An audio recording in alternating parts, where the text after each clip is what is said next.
So I graduated in January, and I graduated with 6 years of business school under my belt. That would be 3 in administration and 3 in marketing.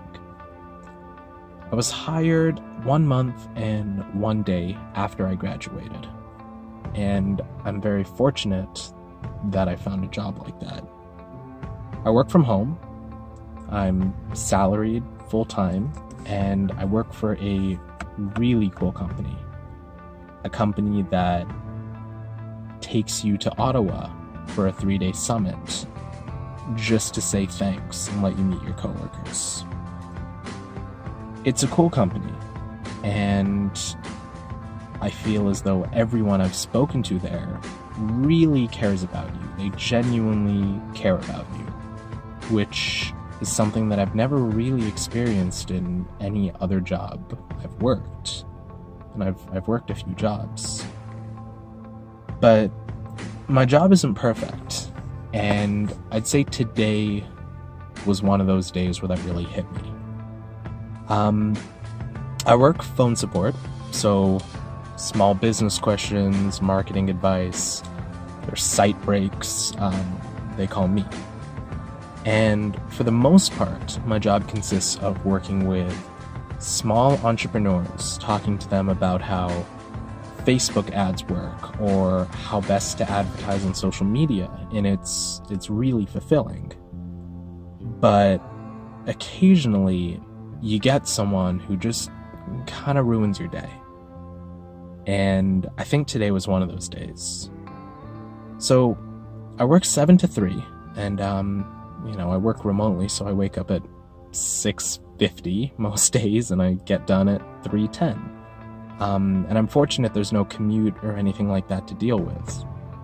But one of my first phone calls for today, this would have been around 1 p.m., maybe noon, was a very aggressive gentleman who had a hold on his payments.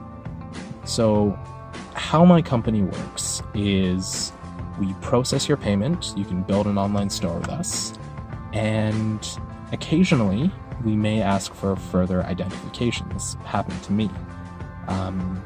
I think a couple years ago, I was selling bootleg Kanye West tour merchandise under a parody law, and I think the site generated like $3,000 over a weekend.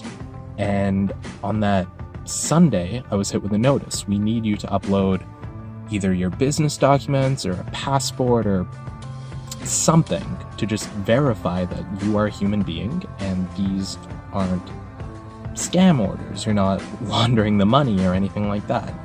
So I did. And 24 hours later, my account was good to go. I withdrew the money, and it was awesome. But when you have $1,000 in escrow waiting to be delivered, and this came out of the blue, it can be alarming. And I guess that's what this guy was feeling today. He started the phone call by asking for my manager, which is never a good way to start a phone call. I don't have a manager. Nobody here has a manager. I mean, we have bosses, but they work administrative tasks. They schedule us. They book group outings and stuff like that. There's no tier 2 that we can escalate a call to if you yell at us enough. And I don't think this merchant understood that, because he kept yelling over the course of the hour I was on a call with him. He mentioned that he wasn't happy with his funds being held. He has multiple stores earning thousands of dollars a year, which I guess to him in this case was monumental. His store hadn't been doing that well before, and he's successful, I get it.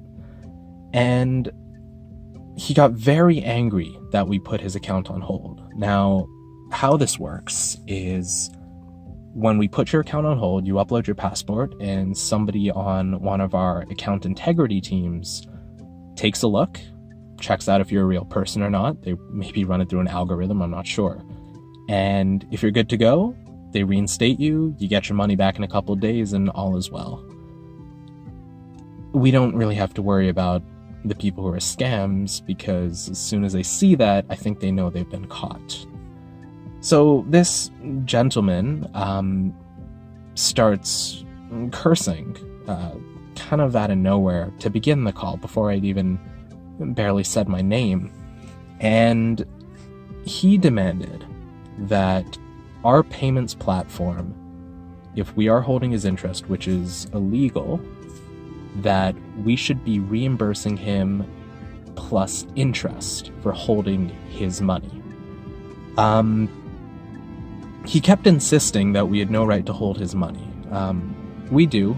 It's in the terms and service. Like, everyone, it's there. Nobody reads it, but it's there.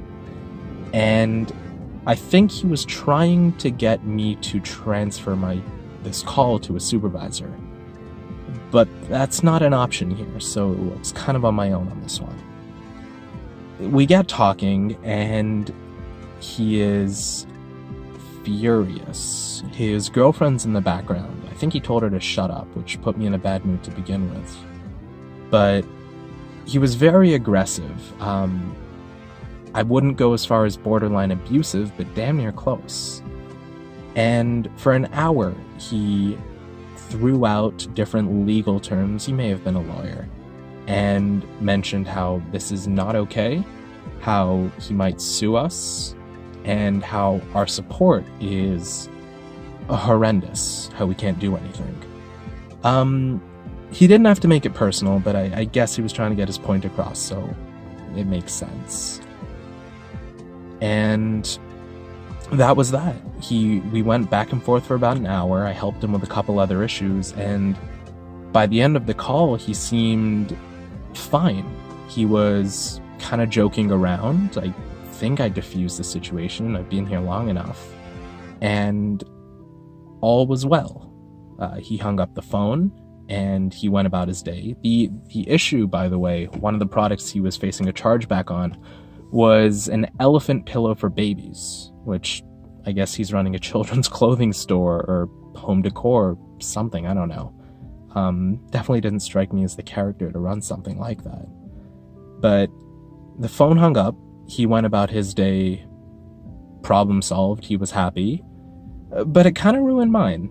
And I don't think enough people realize that when they call tech support or something like that. There's a human on the other end almost all the time, and it sucks to be yelled at. I've never met the guy. He lives somewhere in the Midwest. I'm never going to meet him, but I just got back from my lunch break, and the queues were already crazy as it is.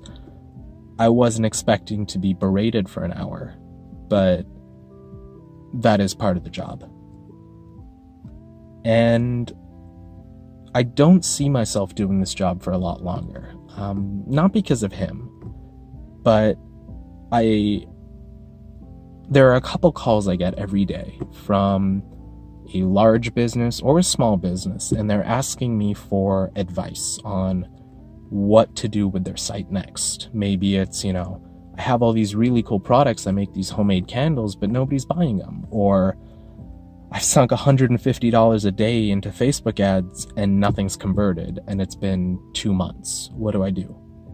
And it's stuff like that that really lets me tap into the $30,000 worth of marketing school that I've been through. I took the job in hopes of getting these calls, and I get them, but I think it would be really cool to do it every day. So I've started applying for jobs at the same company. I don't see myself working anywhere else for the next couple of years. I really do love it here. Some in Toronto. I'm from the suburbs of Toronto, but some from Toronto so I could finally move out. And some in Ottawa, which is a city that I never considered living in, but it wouldn't be that bad. I was there for a work trip. Just a giant summit where everyone who does my job got a chance to meet their virtual employees and enjoy half a week together, and it was amazing. The offices are, I would say, rival Google's, and the pay's really good.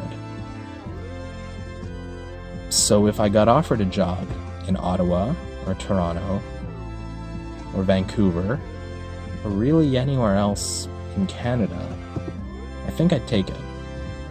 And that's something I've been thinking about for a while now. It's kind of crazy. I've lived in the suburbs all my life, and I've wanted to get out since I graduated college. There's not much to do here. It's 9:15 and nothing's open anymore. But I don't know. It'll be weird kind of uprooting your life and moving away from your friends and stuff. It's only 6 hours away, but it's something I've been thinking about. And if I get an opportunity to jump for a position like that, I don't think I'd say no. So, moral of the story, move to Ottawa if you think you want to, and don't yell at people on the phone, because that'll ruin their day.